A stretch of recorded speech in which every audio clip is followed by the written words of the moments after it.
Good morning to all of you. आज हम Indian polity का लेक्चर नंबर 7 पढ़ेंगे, जो कि है प्रीएम्बल ऑफ द कॉन्स्टिट्यूशन। आज से पहले के जो भी लेक्चर कंप्लीट हो चुके हैं वो एक बार जाके ज़रूर देख लीजिए, क्योंकि वही आपका हिस्टोरिकल बैकग्राउंड बनाते हैं इंडियन पॉलिटी को समझने के लिए। बिना उसके आप इंडियन पॉलिटी को अगर समझने जा रहे हो तो विदाउट बेस आप बिल्डिंग बनाने की बात कर रहे हो। ठीक है, तो अपने हिस्टोरिकल बैकग्राउंड को एक बार देख लीजिए, उन वीडियोज़ को 2-3 बार देखिए, आपको धीरे धीरे क्लियरिटी आती रहेगी और आप अच्छे से समझ पाएंगे। तो आज हमारा है preamble of the constitution. Preamble होता क्या है और इसकी बात करी जाएगी आज। इसमें इससे रिलेटेड काफ़ी क्वेश्चन जो डायरेक्टली फॉर्म में बनते हैं कि जनरली पूछा जाता है कि प्रीएम्बल कॉन्स्टिट्यूशन का पार्ट है कि नहीं है, या कौन से अमेंडमेंट के थ्रू प्रीएम्बल को अमेंड किया था। तो ये चीज़ें क्वेश्चन बनते हैं इसमें, और सबसे इंपॉर्टेंट चीज़ें जो इसमें बनती है, जो कि हमारे लिए क्या होती है, इनके वर्ड समझने की, कि liberty, justice, republic, democratic, sovereign, इन चीज़ों का वर्डों का मतलब समझना होता है, जो कि हमको क्या करता है, मदद करता है कि आगे जब हम इस चैप्टर को स्टार्ट करेंगे या इंडियन पॉलिटी में हम कहीं पे भी बात करेंगे, तब आपको अच्छे से समझ में आ जाएगा कि हमारा जो स्टेट है, स्टेट यहाँ पे कहना मतलब कंट्री। ठीक है, स्टेट की बहुत बड़ी डेफिनेशन होती है। स्टेट जब हम कहते हैं तो कभी कभार हम सिर्फ स्टेट को किसी राज्य को भी डिनोट कर रहे होते हैं, और स्टेट कहने का मतलब हमारा यहाँ पे ये भी होता है कि हम एक पूरी कंट्री को भी डिनोट कर रहे होते हैं। तो इस चीज़ को समझते हैं ना कि मैं किस टर्म पे कहाँ पे क्या यूज कर रहा हूँ। ठीक है, तो बाकी जो है बेसिक चीज़ें इसमें ये रहती है कि जो वर्ड्स आते हैं, इन फ्रेटर्निटी है, जैसे इक्वलिटी है, लिबर्टी है, तो हमारा देश किस हिसाब से बना है, इससे आपको बहुत क्लियर पता चल जाएगा कि हमारे देश में क्या क्या चीज़ें लागू है, या हमारा देश का नेचर कैसा है। तो जैसे आप कह सकते हो कि जैसे अगर आपने किसी को बताना है कि हमारे देश, आपका देश कैसा है, कि आपके देश में कॉन्स्टिट्यूशन कैसा है, तो आप उसको सिर्फ ये पेज पढ़ाओगे, वो समझ जाएगा कि आपका देश कैसा है।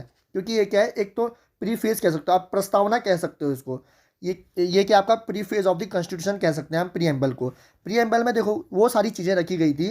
प्रीएम्बल देखो पहले नहीं बना था हमारा, मैंने आपको बताया था, जब हमारा कॉन्स्टिट्यूएंट असेंबली बनी थी तब एक ऑब्जेक्टिव रेजोल्यूशन लाए थे। कौन लाए थे? जवाहरलाल नेहरू।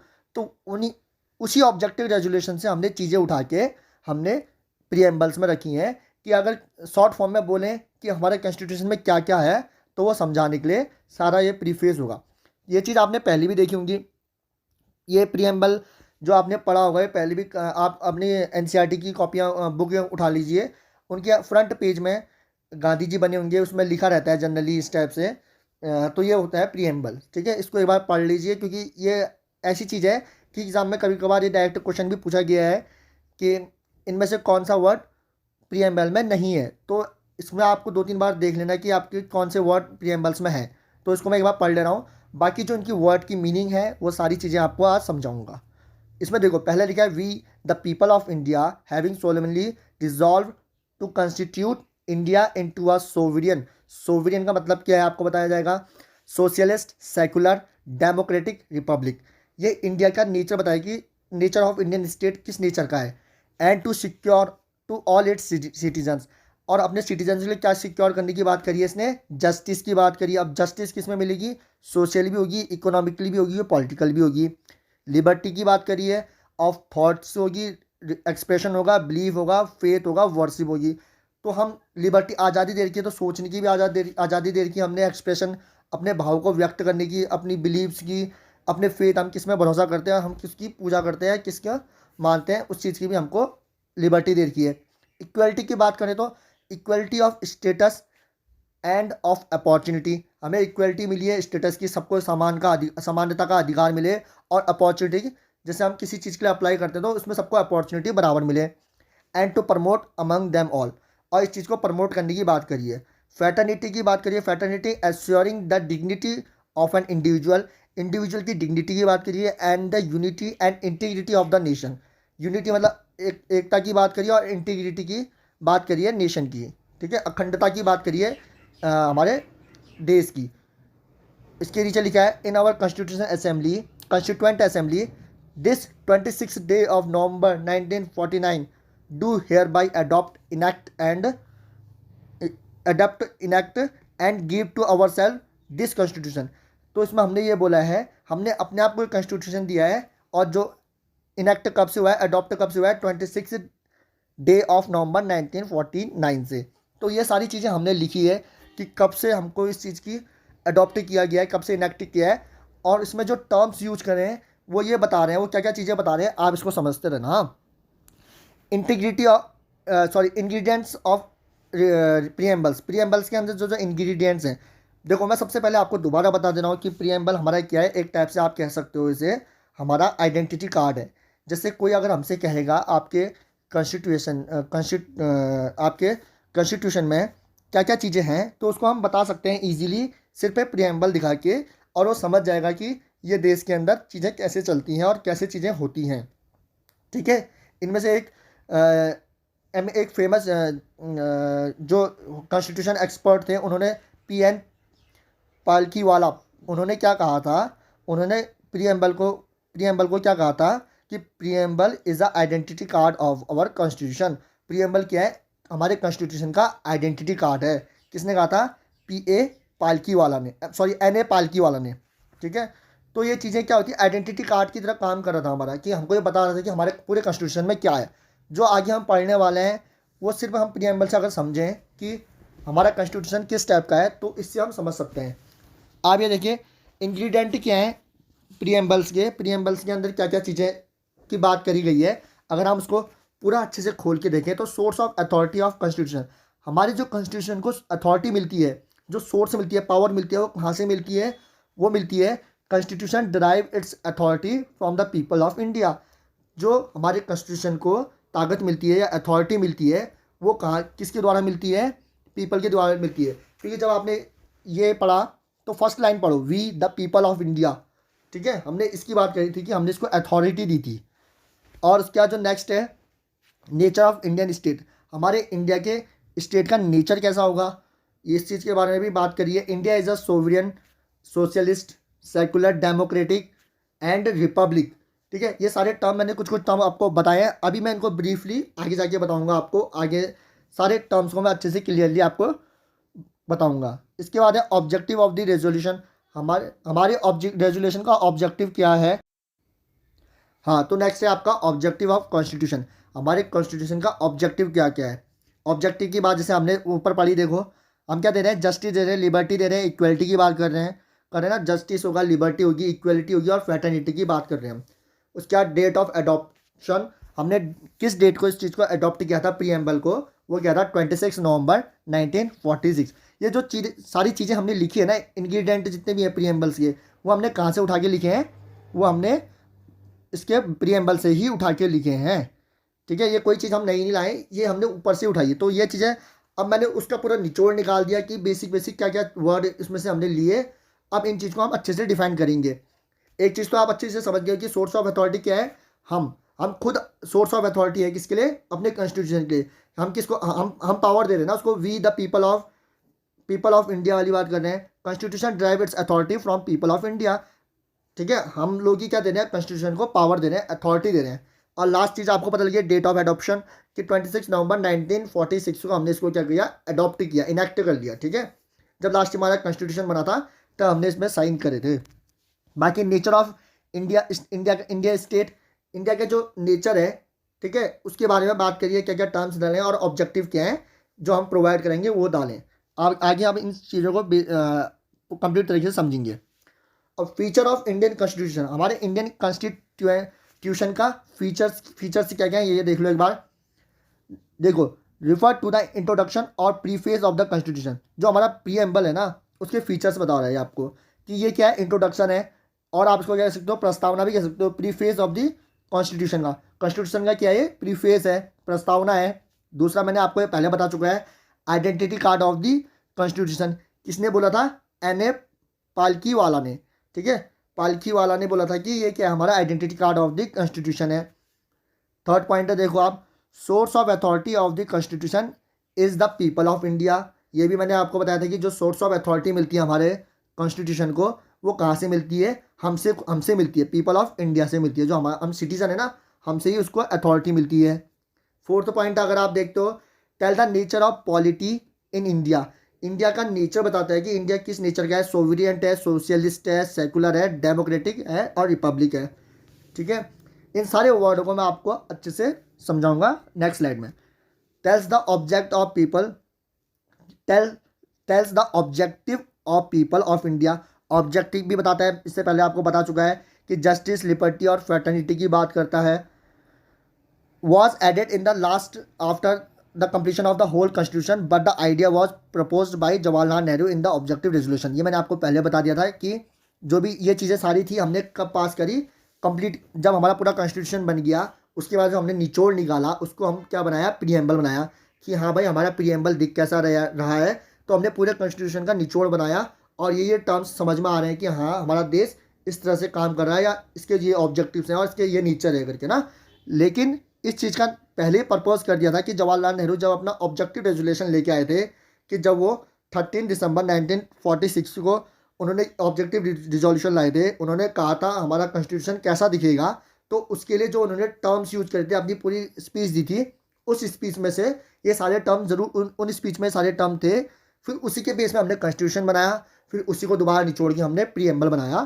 तो आप समझ सकते हैं कि ये सारी चीज़ें हम कह सकते हैं कि हम ऑब्जेक्टिव रिजोल्यूशन जो जवाहरलाल नेहरू रहे थे उससे बना, ठीक है। और ये एक चीज़ इंपॉर्टेंट है और याद रखना कि आज तक हमारा जो प्रीएम्बल हुआ है सिर्फ एक बार क्या हुआ है, अमेंडमेंट हुआ है, ठीक है। Has been amendment once in 1976 में अमेंडमेंट हुआ है by the 42 constitution amendment act. तो 42 कॉन्स्टिट्यूशनल अमेंडमेंट 1976 में हमारा प्रीएम्बल अमेंड हुआ था, जिसमें कि अमेंड करने का मतलब होता है संशोधन करना। इसमें हमने क्या किया था ना, 3 शब्द नए डाले थे जो कि था सोशलिस्ट, सेकुलर और इंटीग्रिटी। ये आप इस यहाँ पे समझ सकते हो। देखो यहाँ पे सोशलिस्ट लिखा है, यहाँ पे हमने रेड बॉक्स से दिखाया भी है ना, 42 ए लिखा है, CAA होता है, ठीक है। कॉन्स्टिट्यूशन अमेंडमेंट एक्ट, यहाँ पे अमेंडमेंट एक्ट लिख रहे हैं 1976 में। पहले पैरा में हमने सेकुलर वर्ड डाला है, हमने सेकुलर डाला है, सोशलिस्ट डाला और इंटीग्रिटी डाला है। तो यहाँ पे जो येलो कलर से दिखाया है सोशलिस्ट और सेकुलर हमने 42 कॉन्स्टिट्यूशनल अमेंडमेंट से डाला है। और इंटीग्रिटी जहाँ पे आप देख रहे हो 42 कॉन्स्टिट्यूशनल अमेंडमेंट एक्ट 1976, इसमें हमने पैरा 6 में यहाँ पे क्या डाला है, इंटीग्रिटी वर्ड भी हमने क्या डाला है, इस अमेंडमेंट के थ्रू डाला है। पहले ये वर्ड नहीं थे, जब हमने अमेंडमेंट किया तब हमने टर्म्स डाले थे, ठीक है। तो इतनी चीज़ आपको समझ में आ गई है। आगे हम चलते हैं, आगे बात कर रहा है ये प्रीएम्बल के। प्रीएम्बल में आप देखो जो सारे वर्ड हमने पढ़े थे ना, जैसे हमने सारे वर्ड क्या पढ़े थे, सोवरियन पढ़ा था, सोशलिस्ट पढ़ा था, सेकुलर पढ़ा था, डेमोक्रेटिक पढ़ा था और रिपब्लिक पढ़ा था। इन चीज़ों को हम आराम से समझेंगे कि ये चीज़ें है क्या। देखो सिंपल लैंग्वेज में आपको मैं सबसे पहले समझाता हूँ कि इंडिया एक ऐसा कंट्री है कि जिसके ऊपर कोई भी एक्सटर्नल पावर या इंटरनल पावर नहीं रहती है, अथॉरिटी किसी की नहीं है। आप ऐसा तो नहीं कह सकते कि UN ने ऐसा कह दिया तो तब हम ऐसा कर रहे हैं, ऐसा हमारे ऊपर नहीं है ना। हम अपनी मर्जी से डिसीजन लेते हैं और हमारी सरकार के ऊपर किसी और पावर का दबाव है नहीं है ना। तो उसी को कहते हैं सोवरियन, मतलब कि हमारे ऊपर किसी और की अथॉरिटी नहीं होना, ठीक है। The word sovereign mean supreme और इंडिपेंडेंट। हम क्या है, इंडिपेंडेंट हैं, हमारे ऊपर किसी का राज नहीं है। हम जो भी डिसीजन लेंगे अपनी ही मर्जी से लेंगे, ना कि हम किसी के कहने पे या किसी और देश के दबाव में कोई डिसीजन लेंगे। जो भी हम डिसीजन लेंगे हमारी मर्जी है। हम चाइना से लड़ना चाहें तो हमारी मर्जी है, हम पाकिस्तान से लड़ना चाहें तो हमारी मर्जी है, हम नहीं लड़ना चाहें तो हमारी मर्जी है। हम किसी के कहने पे नहीं लड़ेंगे या किसी के कहने पे कोई काम नहीं करेंगे। इसका मतलब क्या है, हम क्या है, इंडिपेंडेंट है। India is internally and externally sovereign, externally free from the control of any foreign power. किसी भी फॉरेन पावर के से हम क्या है, फ्री हैं, ठीक है। उनके डिसीजन माने या ना माने वो हमारे ऊपर है। इंटरनली की बात करें तो it has a free government which is directly elected by the people and make law that govern the people. तो इंटरनली अगर हम बात करते हैं तो हमारी क्या है, गवर्नमेंट फ्री गवर्नमेंट है, जो कि हम क्या होती है, इलेक्टेड होती है। इलेक्टेड किसके द्वारा होती है, हमारे द्वारा। जितने भी अभी गवर्नमेंट में आदमी बैठे हैं वो कौन इलेक्ट कर रहा है, हम खुद तो इलेक्ट कर रहे हैं ना उन्हें। और हर बार क्या होता है, हम हर 5 साल में उनको चेंज कर सकते हैं। तो और जो जिनको हम इलेक्ट करते हैं वो क्या बनाते हैं, हमारे लिए लॉ बनाते हैं जो कि हमें गवर्न करते हैं, ठीक है। तो ऐसी कोई पावर और ऐसी कोई शक्ति नहीं है जो कि हमको गवर्न कर रही है, ठीक है। कोई बाहर से कहेगा उसके हिसाब से हम चलेंगे, ऐसा नहीं है। तो इसका मतलब होता है सोवरियन, हम क्या है, इंडिपेंडेंट है। हम जो है, हमारी पावर क्या है, सुप्रीम है, हमारे ऊपर किसी और का दबाव नहीं है। ऐसा तो नहीं है कि ब्रिटेन कहेगा कि हाँ भाई ऐसा करो फिर हम वैसा करेंगे, ऐसा चीज़ कुछ नहीं है। तो इसका मतलब सोवरियन का मतलब आप समझ गए होंगे। आगे चलते हैं, नेक्स्ट वर्ड क्या है। सोवरियन का मतलब सिंपली आप समझ लो, हम इंडिपेंडेंट हैं, ठीक है, there is no authority above it, हमारे ऊपर कोई भी अथॉरिटी नहीं है, हम अपने जो भी काम करेंगे अपनी मर्जी से कर सकते हैं। ठीक है, नेक्स्ट वर्ड है सोशलिस्ट। सोशलिस्ट का मतलब आप समझना, सोशलिस्ट का मतलब बहुत डीपली बहुत बड़ा होता है, लेकिन जो इंडिया फॉलो करता है, इंडिया फॉलो डेमोक्रेटिक सोशलिज्म। ठीक है, सोशलिज्म की अगर हम बात करें तो सोशलिज्म में जैसे मैं आपको एग्जांपल देता हूँ, जैसे रसिया में है सोशलिज्म है। ठीक है, और वहाँ क्या है कि जैसे सारी चीज़ें जो होती है ना वो गवर्नमेंट के अंदर होती हैं। जैसे हमारे देश में क्या है, रेलवे गवर्नमेंट के अंदर है, कुछ चीज़ें गवर्नमेंट के अंदर नहीं है, कुछ प्राइवेट हैं। मतलब हम पब्लिक सेक्टर भी को भी बढ़ावा दे रहे हैं और प्राइवेट सेक्टर को भी बढ़ावा दे रहे हैं। लेकिन सोशलिज्म का कहने का मतलब ये होता है कि वहाँ सारी चीज़ें क्या होंगी, सरकारी होंगी। वहाँ सारी चीज़ें क्या होंगी, जैसे आपका रशिया में देख लो, रशिया में कोई भी ऐसी प्राइवेट चीज़ नहीं होगी। वहाँ जितनी भी बड़ी चीज़ें होंगी वो सारी क्या होंगी, सरकारी कंपनी की ही होंगी। और सोशलिज्म का भी अगर आप हम और अंदर उसको उसके अंदर और अगर हम देखें तो एक आता है कम्युनिस्ट सोशलिज्म आता है। कम्युनिस्ट सोशलिज्म हम चाइना में देख सकते हैं। अब वहाँ क्या है, सारी चीज़ें हैं तो सरकारी, लेकिन क्या है, सारी चीज़ें जो करती हैं काम वो, तो क्या है वहाँ चाइना में आप देखते हो जो कम्युनिस्ट सोशलिज्म है वो क्या करती है, वो जितनी भी गवर्नमेंट प्रॉपर्टी है उनको तो सपोर्ट करती है, लेकिन प्राइवेट चीज़ों को एबॉलिश करती हैं। जितनी भी प्राइवेट, वहाँ कोई कंपनी नहीं होती। लेकिन अगर आज की डेट में देखा जाए तो जैसे ग्लोबलाइजेशन चल रहा है तो उसमें कहीं हद तक ये चीज़ें फेवर, ये चीज़ पॉसिबल नहीं हो पा रही है। लेकिन जो उनका मोटिव है, जो उनका मेन जो रूट बेस था वो यही था। अब जो बात करते हैं हम, जब इंडिया की बात करते हैं तो हम कहते हैं डेमोक्रेटिक सोशलिज्म। डेमोक्रेटिक सोशलिज्म का मतलब होता है, सोशलिज्म का मतलब आप कह सकते हो वेलफेयर करना। वेलफेयर मतलब कोई ऐसी स्कीम लाना जिसमें क्या होता है, हम जैसे हम करते हैं ना, हम गरीबों के लिए कोई एक स्कीम लाते हैं, तो वही चीज़ें होती हैं यहाँ पे। आप कह सकते हो गरीबों के लिए हमने किया, जैसे राशन दे दिया, ठीक है, सस्ता राशन दे दिया, तो ये सोशलिज्म के अंदर आता है, वेलफेयर के अंदर आता है। लेकिन इंडिया में क्या है, डेमोक्रेटिक सोशलिज्म है। डेमोक्रेटिक सोशलिज्म का कहने का मतलब यहाँ पे ये है कि यहाँ सबको क्या समानता दी गई है। मतलब आप कह सकते हो कि हम प्राइवेट सेक्टर और पब्लिक सेक्टर दोनों को सपोर्ट करते हैं, तभी हमारे यहाँ क्या है, मिक्स इकोनॉमी है।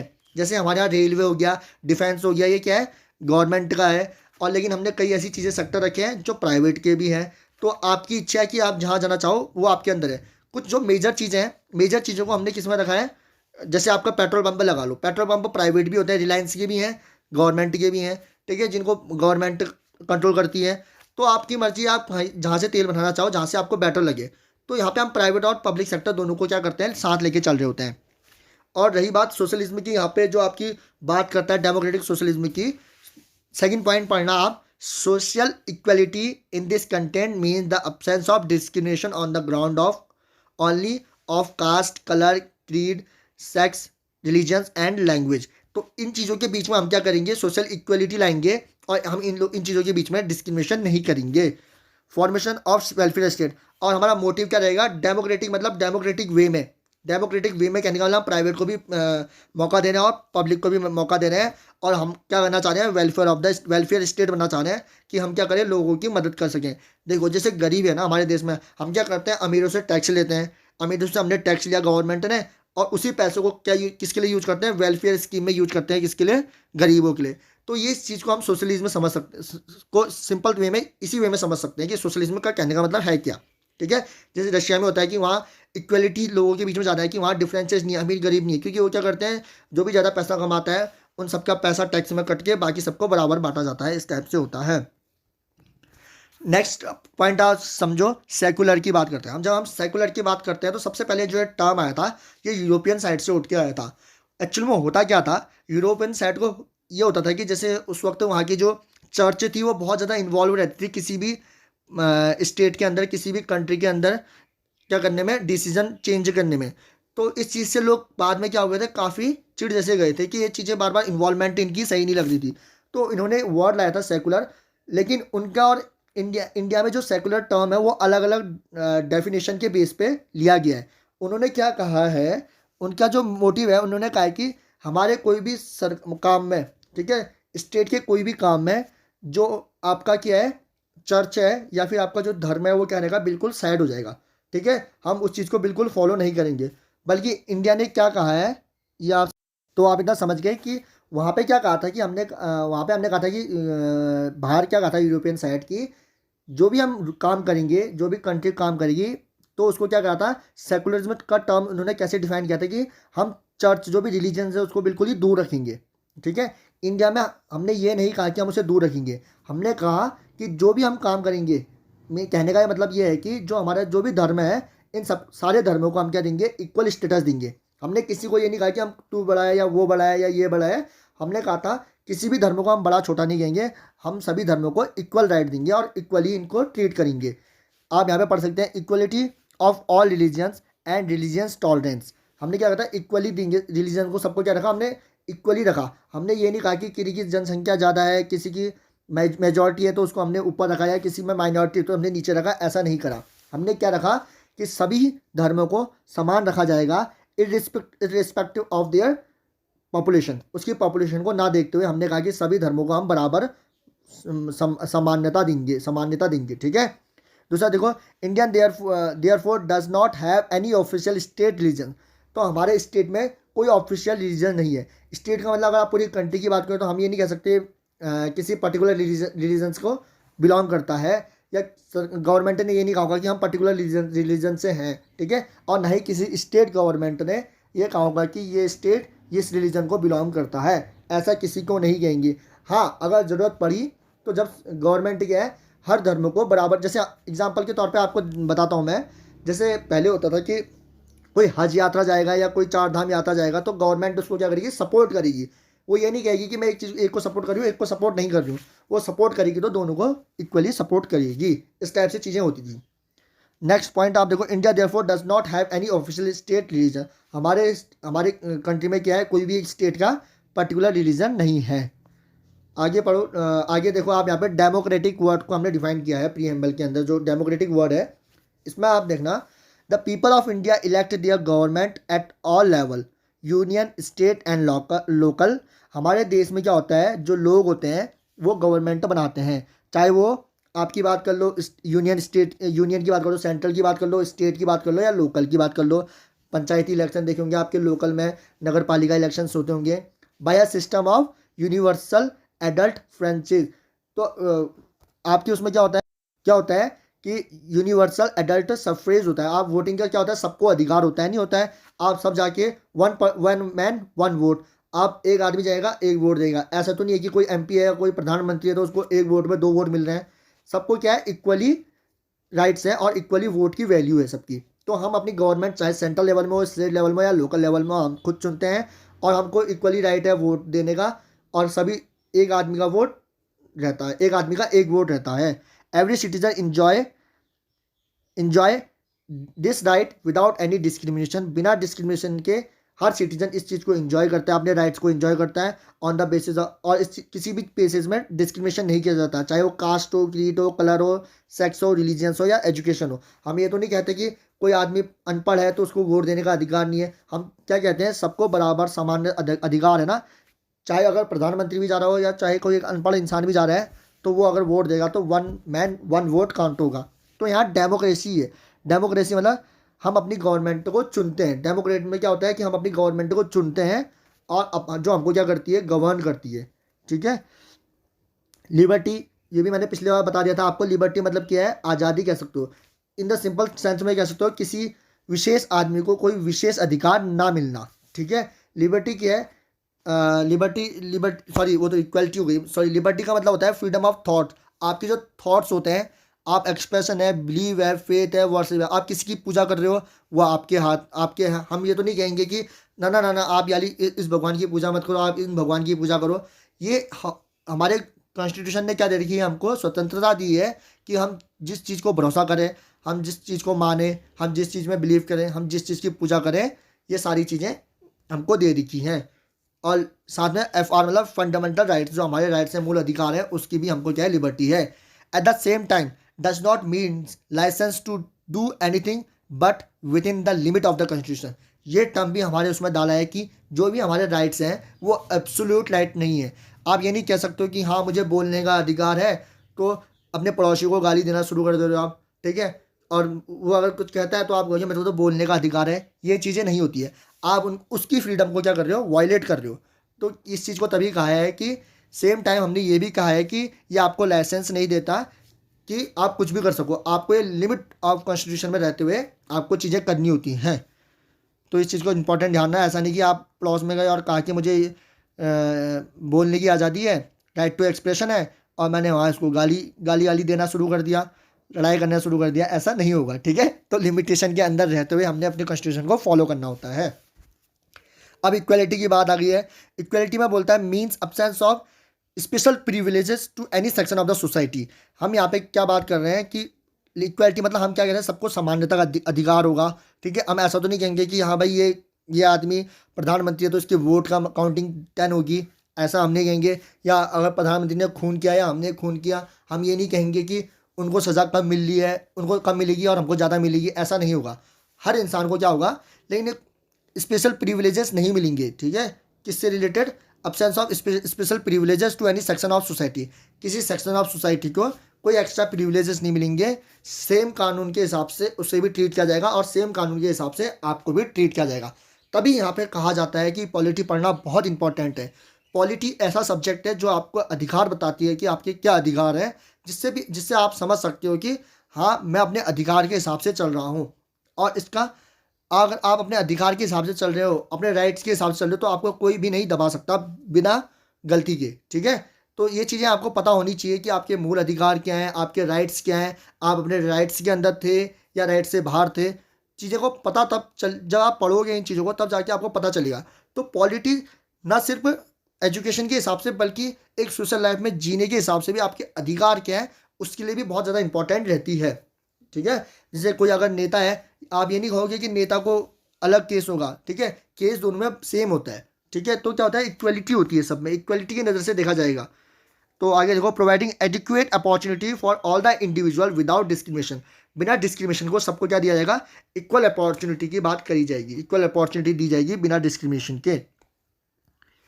अब बात करते हैं रिपब्लिक। रिपब्लिक मैंने आपको कल भी बताया था कि रिपब्लिक का मैंने मतलब ये होता है, जो भी हमारा हेड होता है, ठीक है, जो हमारा सीनियर हाईएस्ट पोजीशन होती है हमारे कंट्री की, वो क्या होती है, रिपब्लिक कहने का मतलब होता है कि वो चेंज होती है। ठीक है, वो चेंज होती है। अब जैसे अगर आप ब्रिटेन का केस ले लो, ब्रिटेन में क्या रखी है, जो हाईएस्ट पोजीशन रखी है वो क्या है, मोनार्क है। मोनार्क मतलब वहाँ राजा सिस्टम अभी भी चल रहा है, वहाँ क्वीन किंग इन्हीं को हेड माना जाता है ऑफ देयर स्टेट, अपने कंट्री का उनको हेड माना जाता है। और वो पोजीशन क्या कभी चेंज ही नहीं होगी, वो होंगे, नहीं तो उनके बाद उनके बच्चे जो होंगे वो रॉयल फैमिली चल रही है उन्हीं को माना जाएगा। तो इसका मतलब क्या है, वहाँ आपका रिपब्लिक नहीं है।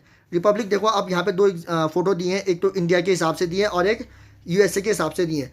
तो यहाँ पे फ़र्क क्या होता है, देखो यहाँ पे आप प्रणब मुखर्जी लगाए थे, आज की डेट में कौन है प्रेसिडेंट, रामनाथ कोविंद जी हैं, जिनको जो क्या होते हैं, हमारे हेड हैं।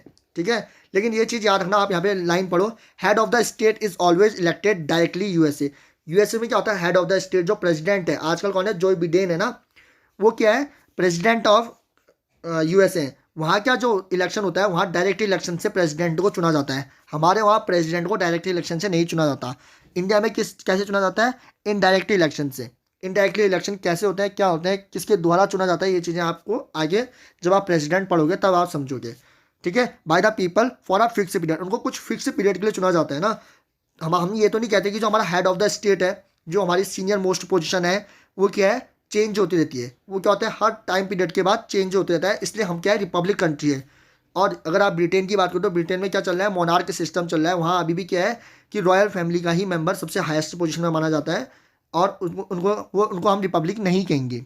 ठीक है, अब ये चीज़ आप समझो, जैसे आप नॉर्थ कोरिया की बात कर लो, वहाँ पे क्या है, जो वहाँ का हेड है, जैसे वहाँ का हेड है किम जोंग, प्राइम नाम क्या है उसका, किम जोंग, इस टाइप से।